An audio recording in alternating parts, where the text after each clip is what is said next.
बहुत पुरानी बात है। एक गांव में रतन चौधरी व सेखू नाम के दो व्यक्ति रहते थे। दोनों साझे में खेती करते थे। अरे सेखू भाई, चलो अब चलते हैं। अब खेतों का काम भी हो गया है। हाँ भाई, चलो चलते हैं। जब रतन चौधरी कहीं जाता तो वो अपना घर सेखू को सौंप देता, और जब सेखू कहीं जाता तो वो अपना घर रतन चौधरी को सौंप देता।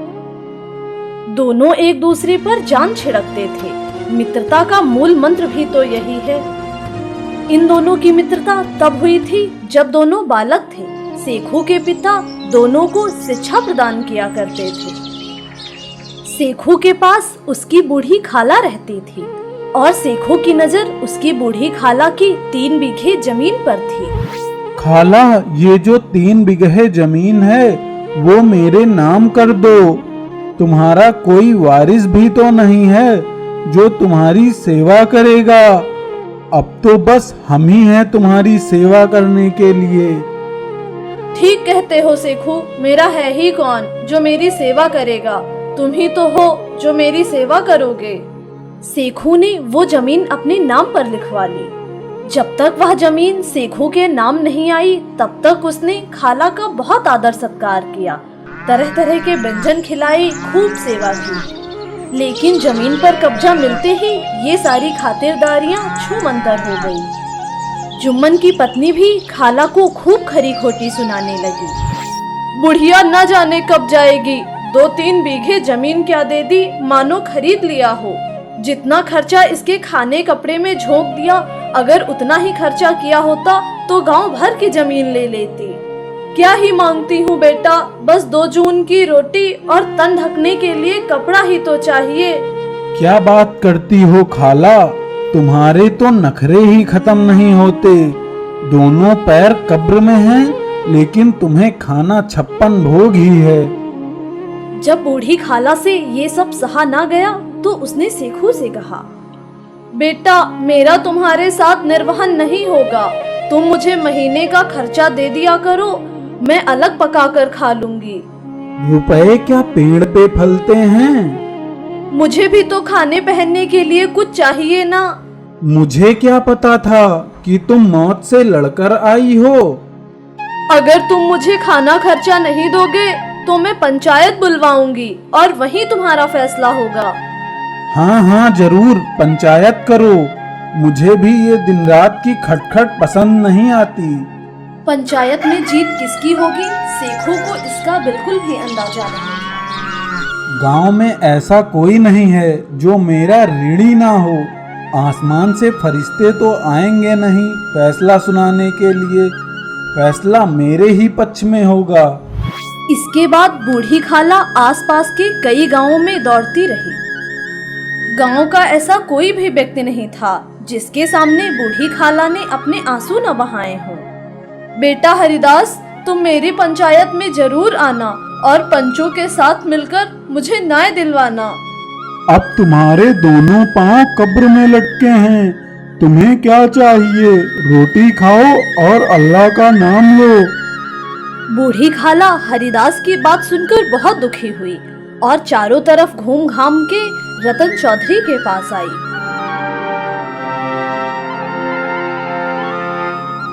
बेटा तुम भी दम भरकर मेरी पंचायत में चले आना।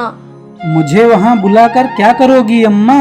गांव भर के लोग तो वहाँ आएंगे ही। अपनी विपदा तो मैं सबको रो आई। अब तुम आना या ना आना ये तुम्हारी मर्जी। आने को तो मैं आ जाऊंगा, लेकिन पंचायत में मुंह नहीं खोलूंगा। क्यों बेटा? अब इसका क्या जवाब दूं? सेखू मेरा बाल मित्र है, मैं उसे बिगाड़ कर नहीं रख सकता। बिगड़ने के डर से ईमान की बात ना कहोगे? अम्मा तुम तो जानती हो सेखू से मेरी गाढ़ी दोस्ती है। इसके बाद रतन चौधरी के पास कोई जवाब नहीं था। यह बात उसके मन में घर कर गई कि बिगड़ने के डर से न्याय की बात नहीं करोगे। शाम हुई, पंचायत बैठ गई। लगभग गांव के सभी लोग पंचायत में मौजूद थे। अधिकांश लोग सिर्फ दर्शक बनकर आए थे। सेखू पहले से ही वहां मौजूद था। जो रतन चौधरी से कुछ दूरी पर खड़ा था। जब पंच बैठ गए तो बूढ़ी खाला ने कहना शुरू किया, पंचों, आज से कुछ वर्ष बीत गए। मैंने अपनी सारी जमीन सेखू के नाम कर दी थी। इसने मुझे रोटी और कपड़ा देने का वादा किया था, परंतु अब तो ना मुझे रोटी मिलती है और ना ही कपड़ा। मैं बेबस बेवा हूँ, आप लोग ही मेरा इंसाफ कीजिए। मैं पंचों के फैसले को सर माथे पर रखूंगी।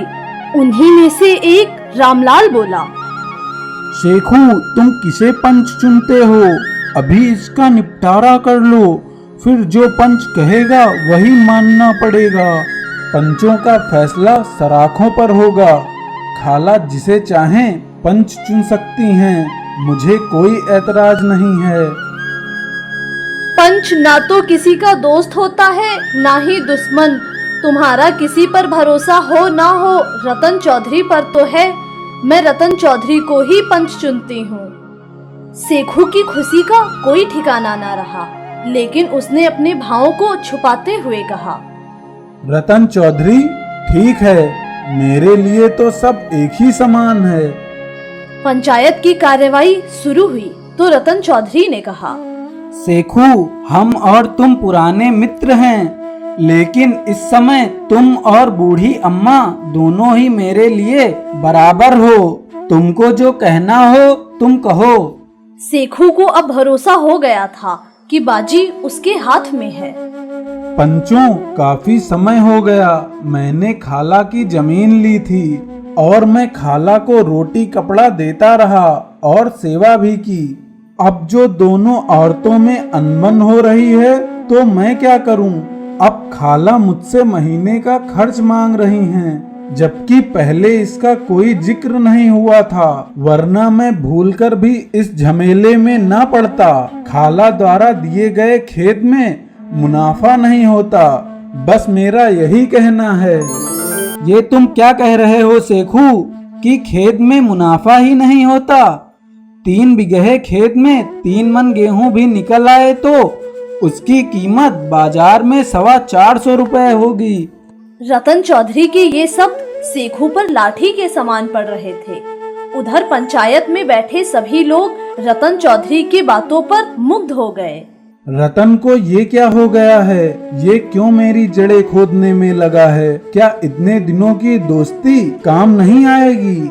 और अम्मा का साल भर का खर्च ज्यादा से ज्यादा 200 या 250 ही होगा। पंचायत में बैठे सभी लोगों की तारीफों के बीच रतन चौधरी ने अपना फैसला सुनाया।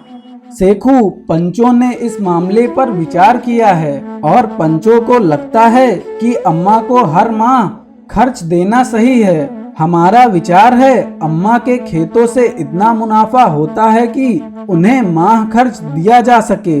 यही हमारा फैसला है कि अगर सेखू को माह खर्च देना मंजूर ना हो तो जमीन के सौदे को रद्द किया जाए। यह सुनकर सेखू सन्नाटे में आ गया और मन ही मन सोचने लगा, जो अपना मित्र है वही हेर फेर करने लगा, शत्रु जैसे व्यवहार करने लगा। आज से रतन चौधरी मेरा मित्र नहीं। रतन चौधरी के इस फैसले पर सभी दिल खोलकर तारीफें करने लगे। रामलाल ने कहा, इसी का नाम है पंचायत। दोस्ती अपनी जगह और न्याय अपनी जगह। पंचायत समाप्त हुई, सब अपने अपने घर चल पड़े। रतन चौधरी के इस फैसले ने दोनों की मित्रता की जड़ों को हिला कर रख दिया। इतने वर्षों की दोस्ती सत्यता की एक हवा के झोंके को सहन ना कर सकी। सेखू हर घड़ी बस यही सोचने लगा कि रतन चौधरी से बदला कैसे लिया जाए। कब और किस तरह मुझे रतन से बदला लेने का मौका मिलेगा? मैं उससे बदला जरूर लूंगा। सेखू को बदला लेने का अवसर जल्दी ही मिल गया। रतन चौधरी कुछ वर्ष पूर्व एक बैल की जोड़ी लेकर आया था। पंचायत होने के कुछ महीने बाद ही बैलों की जोड़ी से एक बैल मर गया। इस पर सेखू ने अपने दोस्तों से कहा, ये दगाबाजी की सजा है। उसने मेरे साथ धोखेबाजी की और उसके बैल ने उसका साथ छोड़ दिया। जबकि उधर रतन चौधरी को लगता था कि सेखू ने ही उसके बैल को मरवा दिया है। वह सोचता, मुझे ऐसा लगता है कि सेखू ने मेरे बैल को जहर दिलवा दिया है। वह मुझसे बदला तो लेना ही चाहता था, इसीलिए मेरे बैलों को मरवा दिया। रतन चौधरी ने बैल का जोड़ा बनाने के लिए बहुत कोशिश की, लेकिन उसे कोई भी बैल नहीं मिला। अकेला बैल किस काम का, मुझे इसे बेच देना चाहिए। उसी गांव में एक राम कैलाश साहू नाम का एक व्यापारी रहता था, जिसकी नजर रतन चौधरी के बैल पर थी। वह सोचता रहता, यह बैल तो बहुत अच्छा है, अगर यह हाथ लगे तो दिन में बाजार के 3 चक्कर लग जाएंगे। और वह बैल का भाव करने के लिए रतन चौधरी के घर जा पहुंचा। अरे रतन भाई, मैंने सुना है आप इस बैल को बेचना चाहते हो। हाँ भाई, अब ये अकेला बैल किस काम का, सोचता हूँ ढंग के पैसे मिलें तो बेच दूं। मैं भी एक बैल की तलाश में था, अगर 12 आने लो तो ये बैल मुझे बेच दो। अरे नहीं नहीं भाई, पूरे 45 आने दिए थे तो ये बैल की जोड़ी लाया था। वह तो बैल की जोड़ी थी ना, अब अकेला बैल किस काम का। अच्छा चलो, ना तुम्हारी ना मेरी, 15 आने में सौदा पक्का करो। 15 आने में सौदा पक्का हुआ। राम कैलाश ने 2-3 महीने में रकम अदा करने का वादा किया। चौधरी को भी गरज थी तो उसने घाटे की परवाह नहीं की। उधर राम कैलाश ने नया बैल पाया तो उसे रगड़ने लगा। अधिक काम लेने व ढंग से चारा न पाने के कारण बैल बहुत कमजोर हो गया और एक दिन राम कैलाश के साथ बाजार जाते हुए वह रास्ते में ही मर गया। रतन चौधरी जब भी कीमत मांगने जाता तो महीना महीना करके राम कैलाश टाल देता। आज फिर रतन चौधरी अपने बैल की कीमत मांगने गया। साहू जी, 5 महीने बीत गए। महीने महीने कहते कहते आपने आज तक बैल की रकम नहीं चुकाई। यहाँ तुम पैसों का पेड़ लगा कर गए थे क्या, जो हर महीने मुंह उठाकर चले आते हो। मुर्दा बैल दे दिया था, उस पर भी रकम मांगने चले आते हो। हमें धोखा देकर मरेला बैल हमारे गले बांध दिया, वह अब मर गया है। मरे बैल का दाम अदा करो, हमें गधा समझा है क्या। रतन चौधरी राम कैलाश के कटु वचन सुनकर बहुत निराश हो गया। अब वह अपने घर की ओर लौट रहा था कि तभी उसे गांव का ही एक व्यक्ति श्रवण मिला। अरे इतने गुस्से में कहाँ जा रहे हो भाई? अब हम तुमको क्या ही बताएं भाई, मेरे पास जो 10-15 आने की खुशी भी थी वह भी खत्म हो गई। ऐसे दुखी होने से काम नहीं चलेगा, पंचायत बुलवाओ, जो कुछ तय होगा वो स्वीकार कर लेना। रतन चौधरी ने श्रवण की बात मानकर पंचायत बुलाई। सभी लोग तैयार हो गए। दोनों ने अपने अपने दल बना लिए। फिर उसी जगह पर पंचायत बैठी तो श्रवण ने कहा, अब देर किस बात की है, पंच चुन लेना चाहिए। कहो चौधरी, पंच किसे चुनते हो? मैं क्या बताऊं, राम कैलाश ही पंच चुन ले। सेखू भी पंचायत में शामिल था। राम कैलाश ने अकड़ कर कहा, मैं सेखू को पंच चुनता हूँ। सेखू का नाम सुनते ही रतन चौधरी का कलेजा धक धक करने लगा। श्रवण ने रतन चौधरी से कहा, कहो चौधरी, तुम्हें कोई एतराज है? नहीं, मुझे कोई ऐतराज नहीं है। पंच का उच्च स्थान ग्रहण करते ही सेखू के मन में धर्म और निष्ठा के प्रति भाव उत्पन्न हुआ और वह सोचने लगा, मैं इस वक्त धर्म व न्याय के उच्च स्थान पर बैठा हूँ। मेरे मुंह से जो कुछ भी निकलेगा वह अल्लाह की इबादत से निकलेगा। मेरे शब्दों में मन का मैल नहीं होना चाहिए। पंचायत शुरू हुई। दोनों दलों ने अपना अपना पक्ष रखा। तो श्रवण ने कहा, राम कैलाश साहू को बैल का मूल्य चुकाना होगा। किंतु बैल के मरने से मेरा बहुत नुकसान हुआ है, मुझे रियायत मिलनी चाहिए। हम तुम्हें दंडित भी करना चाहते हैं कि तुम्हारी वजह से ही बैल की मौत हुई है। इन सब बातों के बीच तब तक सेखू ने अपना फैसला सुनाया। चौधरी और राम कैलाश, पंचों ने तुम्हारे मामले पर अच्छे से विचार किया है। तुम्हें बैल की कीमत चुकानी होगी। जिस वक्त बैल तुम्हें दिया गया था उसे ना कोई बीमारी थी और ना वो कमजोर था। अगर उसी वक्त उसकी कीमत दे दी जाती तो आज पंचायत न बुलवानी पड़ती।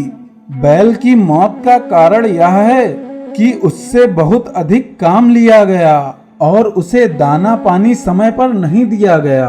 राम कैलाश ने बैल को जानबूझकर मारा है, इसे दंड अवश्य देना चाहिए।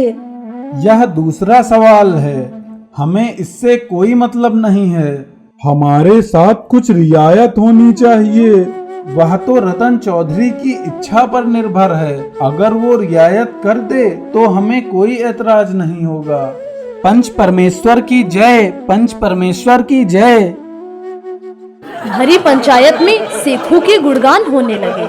सभी ने कहा पंच में परमेश्वर का वास होता है।